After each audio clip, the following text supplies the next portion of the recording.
ओम शांति। अगर बाबा के बच्चे भगवान की श्रीमत पर चल रहे हैं और फिर भी बीच बीच में ख्याल आ रहे हैं किसी के कि चलो शादी कर लेते हैं, इसके बाद भी ज्ञान और मूल्य तो चलता ही रहेगा, तो इनके अगर ये ख्याल आ रहे हैं तो मैं यहाँ पे यही एक बात कहना चाहूँगा कि मैं आपको एक अपने मित्र की ही जो बाबा का बच्चा है उसकी एक रियल स्टोरी सुना रहा हूँ। अगर इसके बाद फिर आप स्वयं निर्णय कर लेना कि आपको शादी करनी चाहिए या नहीं करनी चाहिए। तो ये जो मेरे मित्र है वो विनय भाई हैं, और विनय भाई जो हैं वही एक्चुअल में देखा जाए तो मेरे को ज्ञान में लेकर आए, और ज्ञान में आने के बाद मुझे ज्ञान और योग में भी काफ़ी अच्छा उनसे सीखने को मिला, बहुत अच्छा सीखने को मिला। लगभग 1.5-2 साल हो गए होंगे जब हम ज्ञान में रहे दोनों भाई, और ज्ञान में तो कैसे मैं तो चल ही रहा हूँ और वो भी चल ही रहे वैसे। लेकिन अब विनय भाई का अचानक मुझे जो भाई इतना ज्ञान योग में तीखा, अमृत वेला इतना पावरफुल, इतना श्रीमत पे चलने वाला, और मेरा दोस्त भी काफ़ी अच्छा, अचानक आकर उसने मुझे बोला कि यार घर वाले बहुत परेशान कर रहे हैं और इसलिए फिर क्या भाई शादी तो कर ही लेनी चाहिए। शादी कर लूँगा तो मैं उसको भी ज्ञान में चला लूँगा, वाइफ को भी, और उसको भी मुरली वगैरह सब सेंटर पे लेके आऊँगा और श्रीमत भी पालना चालू रहेगी और माँ बाप को भी मदद मिल जाएगी। मैंने बोला कि भाई अब देख लो भाई, बाबा की श्रीमत तो क्या कहती है कि शादी तो नहीं करे, पवित्र रहे तो बहुत अच्छा है, नहीं तो फिर माया रहेगी तो बहुत सारी परिस्थितियाँ हो सकती हैं। ऐसे कहते मेरे पिताजी भी सुन रहे थे तो उन्होंने भी बोला कि तू भी कर ले शादी, और वो भी उसको देखकर मेरी भी जिद पर अड़ गए कि भाई शादी तो कर ले, आगे वंश चलाना है, बहुत सारी बातें ऐसी सी चलती रही। तो उसी समय क्या हुआ कि अब मुझे बात तो टालनी थी कि क्या किया जाए, तो मैंने एक ही काम किया, उनको एक ही बात बोली कि चलो मैं भी शादी कर लूँगा, लेकिन एक काम करता हूँ कि पहले ये विनय भाई की शादी हो जाने दो, इसके 2 साल बाद देखते हैं कि उनका जीवन कैसा होता है, इसके बाद मैं भी कर लूँगा, अभी मेरी इतनी तो एज हुई नहीं है। ऐसा करके घर वालों को मैंने समझा दिया कि 2 साल बाद देख लेते हैं। तो उधर विनय भाई भी, अरे बहुत मज़ा आएगा, बहुत अच्छा रहेगा और घर में मदद मिल जाएगी सबको, और सेंटर में भी अपन वो भी सेवाएं करेंगे, अच्छा रहेगा। मैंने कहा ठीक है भाई, फिर कर लो आपकी जैसी इच्छा भी, मैं तो क्या बोलूँगा इस मामले में। और उन्होंने, विनय भाई ने, फिर शादी की तारीख भी आ गई, सब कुछ आ गया, और तारीख आते आते उनकी सुबह की मुरली बीच बीच में मिस होने लग गई थी क्योंकि वो तैयारियां तो करनी थी। मैं उनको बार बार स्मृति जरूर दिलाता रहता था कि शादी से पहले देखो मुरली आपकी छूट रही है, बाद में फिर क्या होगा। अरे नहीं नहीं, वो तो मैंने घर पे पढ़ ली मुरली। वो क्या बोलते कि मैंने तो मुरली घर पे सुन ली है। मैंने कहा कि ये तो अच्छी बात है, चलो ठीक है। और लौकिक में भी देखा जाए तो मैं क्या पंडित रहा था, मतलब ब्राह्मण जिसको बोलते हैं, पूजा वगैरह सब कराना। इसके पहले तो मैंने सारे शादी ब्याह के भी जो है बहुत सारे काम करवाए हैं। तो ऐसा ही हुआ, विनय भाई की शादी की डेट भी आ गई और मैंने उनको बोला, तो विनय भाई बोले नहीं नहीं, शादी के बाद भी ज़िंदगी बहुत अच्छी हो जाएगी। तो यहाँ पे मैं सभी भाइयों को एक बात बोलना चाहूँगा कि शादी का अर्थ होता है, शादी बोलते हैं, शादी का उल्टा अर्थ होता है दिशा और दशा, दोनों चेंज हो जाती है शादी के बाद। क्या चीज़ चेंज हो जाती है? दिशा और दशा दोनों चेंज हो जाती है। तो जब विनय भाई अपने शादी के लिए फेरे घूम रहे थे तो विनय भाई ने मुझे बताया कि आप तो पंडित तो जानता है वो मेरे को। तो मैंने बोला मैं शादी तो नहीं करा पाऊंगा तुम्हारी, क्योंकि अब तो मैं बाबा का बच्चा बन गया था, कर्मकांड तो मैंने छोड़ दिए। लेकिन मैं विनय भाई के पास में ही था क्योंकि वो मेरे काफ़ी करीब रहे, दोस्त रहे, और ज्ञान में भी लेकर आए, तो उन्होंने इनवाइट भी किया हुआ था। तो मैं जब विनय भाई के पास में खड़ा था, विनय भाई मेरे को पूछे, यार ये शादी के पहले जो है वो दोनों हाथ क्यों बांधवाते हैं? फेरा घूमते तो दूल्हा दुल्हन के हाथ बंधवाते हैं ना। मैंने कहा कि जब दो पहलवान अखाड़े में उतरते हैं ना तो पहले क्या मिलाते हैं? हाथ ही तो मिलाते हैं, इसके बाद तो जीवन भर पहलवानी चलती रहती है। विनय भाई भी बड़े मुस्कुराए, बोले ऐसा तो नहीं होगा, अपन तो बाबा के बच्चे हैं। मैंने कहा, सोचा कि देखो एक व्यक्ति शादी कर रहा है और फिर भी अंदर से बस ये बात लेके बैठा है कि हम तो ज्ञान में चलेंगे, ये चलेंगे। लेकिन अब देखो, मैंने कहा बाबा पे छोड़ा, मैंने कहा ड्रामा है सब कुछ, अपने हाथ में तो कुछ है भी नहीं और अपने को ज़्यादा संकल्प करने नहीं चाहिए। तो फिर मेरे पिताजी भी देख रहे थे कि देखो ये देखो इसकी शादी रे, तेरी भी तैयारियां कर लेना। मैंने कहा मैं रेडी हूँ, पर 2 साल तक देख लेते कि जीवन कैसा होता है विनय भाई का। अगर और अधिक सुखी हो जाते हैं, वो अधिक खुश हो जाते हैं, बढ़िया से रहने लगते, तो मैं भी कर लूँगा। मैंने कहा मना करा है, ऐसा मैंने उनको बोला। और फिर कहते हैं ना कि शादी के बाद तो दुल्हन घर पे भी आ गई और बड़े हंसी मजाक मस्ती के साथ रहने लग गए। मुरली भी चालू, सेंटर पे भी आना चालू, सभी भाई बहनों को भी उन्होंने जो बोझ होता है वो भी दिया। लेकिन कहते हैं ना कि घर में या तो शादी करे तो दो चीज़ें आती है। एक तो आती है या तो पत्नी, पत्नी का अर्थ होता है जो पति को पतन से बचाए, और एक पत्नी की जगह दूसरी आती है, वो आती है वाइफ। वाइफ का अर्थ होता है WIFE, यानी without information fight every time. तो शुरुआत में जो विनय भाई की पत्नी आई, वो तो शुरुआत में तो बहुत इतना लग रहा था कि इतनी साइलेंट है कि उसके जैसा तो साइलेंट कोई है ही नहीं। लेकिन 2-1 महीना 3 महीना हुआ होगा, उसने अपना असली रंग इस तरीके से दिखाया कि वो पत्नी नहीं, वो वाइफ निकली। Without information fight every time. जो विनय भाई सुबह शाम योग करते थे, अब शाम के समय उनका योग ऊपर परम धाम की जाने की बजाय उनकी बुद्धि घर में ही जाने लग गई, क्योंकि वो इतनी स्ट्रिक्ट थी, हर बात पे किसी भी बात पे चालू हो जाती थी।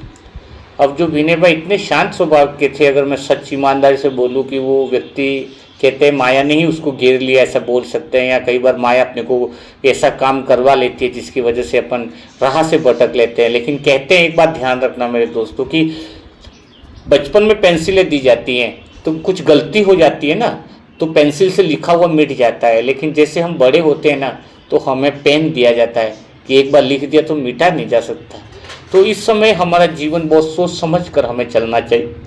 अगर इस समय कोई गलतियां करी तो अपन मिटा नहीं पाते हैं। वैसी स्थिति विनय भाई के साथ हो गई कि विनय भाई का ज्ञान और योग बहुत कम होता चला गया, और सच बोलो तो वो बहुत ज़्यादा टेंशन और परेशानी में भी रहने लग गए।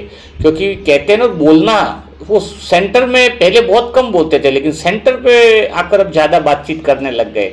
क्योंकि कहते हैं ना कि इंसान बाहर कौन ज़्यादा बोलता है, जिसको घर में बोलने नहीं दिया जाता है। तो उसकी पत्नी घर में उसको बिल्कुल नहीं बोलने देती, जब भी मैं अचानक पहुंच जाता था।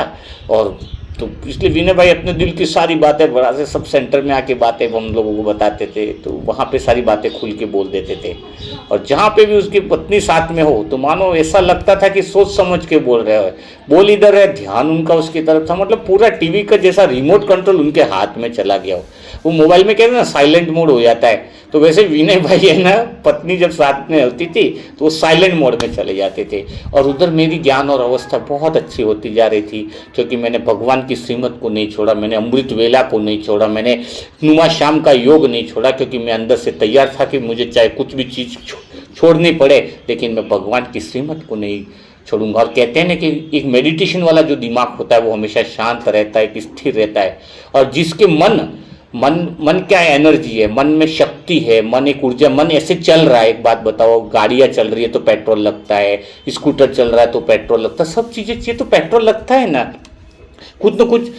मोबाइल चाहिए तो चार्जिंग लगता है। वैसे मन दिन रात दौड़ रहा है तो क्या उसको कोई भी ऐसी एनर्जी नहीं चाहिए जिसकी वजह से मन चले?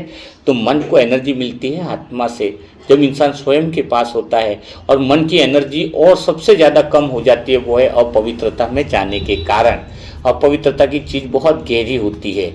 और देखो, जो विनय भाई की स्थिति क्या हुई वो भी मैं आपको बता रहा हूँ। अच्छा, और बहुत बढ़िया कि जब वो हमेशा ज्ञान चिंतन की बातें करने वाला आदमी बहुत ज़्यादा पीसने लग गया। पीसने मतलब उसकी स्थिति कैसी हो जाती है, सुबह तो कहते हैं ना, मतलब कैसे पीस, जैसे गन्ना होता है ना, दो मशीन के पार्टों के बीच में डालते तो क्या होता है, पिसता है। वैसे दो पार्टे उसके कौन से थे, एक तरफ तो पत्नी अपनी बात बोले कि मेरी बात सुनो, और एक तरफ उसके माँ बाप बोले तो हमारी नहीं सुनता है, बस पत्नी की सुनता है। और पत्नी बोले तुम माँ बाप की सुनते हो, मेरी नहीं सुनते। तो पत्नी और माँ बाप दोनों के बीच में इस विनय भाई की जो स्थिति हुई ना, वो दो पार्टों के बीच में जैसे गन्ना पिसता है ना, जिसका रस निकलता है, वैसी स्थिति विनय भाई की हो गई।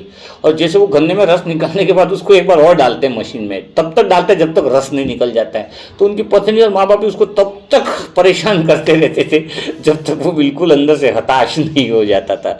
तो ऐसी हताशा की स्थिति में क्या अमृत वेला कर पाएगा वो कोई भी भाई, कहाँ श्रीमत पे चल पाएगा? उसकी स्थिति जो ज्ञान से पहले जो थी, शादी से पहले जो थी, और अभी जो स्थिति थी बहुत ही चेंज हो चुकी थी। मतलब सुबह मुरली तो कई दिन से सुन नहीं पाए, जब मैं अचानक मुरली के लिए गया कि उनसे मिल के आता हूँ विनय भाई, तो वो आपको आश्चर्य होगा कि अभी इसमें क्या बताऊं कि वो सुबह तो दूध लेने के लिए खड़े थे और कहते हैं कि जैसे सेंटर में बच्चों की संख्या नहीं बढ़ रही हो, तो उनके भी क्या एक दो बच्चे भी अभी बाद में बढ़ गए हो गए, तो मतलब कहने का देखो पवित्रता भी भंग होगी। मना वो जीवन जो है कल्प कल्प उसने क्या कर लिया, कल्प कल्प के भाग्य पर उनके क्या लग गई, है ना, एक तरह से क्या लगे कि ब्लॉक हो गया, भाग्य फिनिश हो गया जिसको कह सकते हैं कि। तो एक छोटी सी गलती क्या दिशा और दशा को चेंज कर सकती है, ये आप समझ सकते हो। और जो विनय भाई इतना ज्ञानी और योगी आत्मा थी, और एक तरह से इस तरह से एक निर्णय ने उनका जीवन, देखो उसके पहले वो कितना खुश थे। अगर शादी से पहले, चलो बाबा के बच्चे तो कहते कि ब्रह्मा को में शादी नहीं करनी, पवित्र रहना, ये सारी बातें एक अलग चीज़, लेकिन एक बात और बहुत अच्छी गहराई से समझनी है, वो ये है कि अगर भगवान की सेवा अपन को करनी है और उसके अंदर अपन है, प्योरिटी के साथ अपन है, तो देखो ना अपना जीवन जो है वो कितना शांति और सुखमय है। जब मैंने लौकिक पिताजी को ये बात बताई और उन्होंने बताई, तो उन्होंने मुझे ये नहीं बोला तू कर ले शादी, उन्होंने बोला मुझे नहीं पता कि ब्रह्मा को उन्होंने शादी क्यों नहीं करन, आगे क्या होगा, लेकिन उन्होंने ये बताया कि वास्तव में आज उस विनय की स्थिति देख लो ना, आज तेरी स्थिति देख ले, तेरे चेहरे पे जो रौनक है, तेरे चेहरे पे जो तेज है, तेरे चेहरे पे जो शांति है, जो सुकून है, वो कितना अच्छा है। और वो विनय भाई बस वो बाइक अब लेके जाते हैं, लेकिन बाइक पे आगे उनका बच्चा भी बैठ जाता है आगे, और एक पीछे वाइफ और एक बच्चा शायद और है उनका, परमात्मा की दया से होगी, प्रोग्रेस भी है। तो कहने का अर्थ देखो कि मतलब कहने का माया का जंजाल किस तरीके से बढ़ता जाता है और आदमी इसमें इस तरह से उलझ जाता है। कहते हैं ना कि चक्रव्यूह में अभिमन्यु फंसा तो फंस तो गया लेकिन निकल नहीं पाया, वही चक्रव्यूह ये शादी का जैसा है। तो मुरली छूट गई, ज्ञान योग छूट गया, घर के अंदर शांति छूट गई, और जो जीवन में उनकी मुस्कान की आज खुद के बारे में चिंतन भी नहीं कर पाते वो भाई। तो खैर हम तो बाबा की वाइब्रेशन ही दिए उनको भी, और यही बोलते कि पूरा परिवार ही ज्ञान में चले तो ज़्यादा अच्छा रहेगा, है ना। तो उनकी वाइफ के ऊपर भी वाइब्रेशन ही डाले, दीदी ने भी वाइब्रेशन ही डाले कि वापस वो, अब वो खुद अंदर से देखा जाए तो बहुत उनको पछतावा भी फील होता है कि यार मैंने बहुत गलत निर्णय लिया लाइफ के अंदर। मेरे को बार बार कहते हैं कि मेरा निर्णय गलत था। मैंने कहा कि ड्रामा में जो होना था वो तो हो गया, लेकिन मैं आपकी बात को जरूर, स्टोरी को मैं चैनल पे बताऊंगा, ताकि जो लोग अभी भी सोचते हैं कि हमें शादी करनी है, या ऐसे बाबा के बच्चे हैं जो सोचते हैं कि हमें बाद में मुरली में चल लेंगे, सभी मिलकर चलेंगे, तो यह विनय भाई की ज़िंदगी से आप खुद अनुभव करके खुद निर्णय ले सकते हो। मैं कुछ भी नहीं बोलूँगा कि आपको एक शांति में भी मेरा जीवन देख लीजिए और एक उनका जीवन, तो रात दिन का आपको डिफरेंस मिलता है, प्रैक्टिकल में समझ में आता है ना। तो बाबा ने तो सीधा ही बोला है कि अभी विकारों की जाल में जाना कोई फ़ायदा नहीं, अंतिम समय ये जो बचा है उसमें अपने जीवन को हम क्या करें, हम श्रेष्ठ बनाएं। तो शायद कई सारे बाबा के बच्चे जिनको शादी का ख्याल आ रहा होगा, तो आज समझ गए होंगे कि अपने भाग्य पर को ही रोकना, इससे बड़ी मूर्खता क्या हो सकती है। तो कल फिर मुलाकात करेंगे एक नए अनुभव के साथ। तब तक के लिए सभी भाई बहनों को ओम शांति।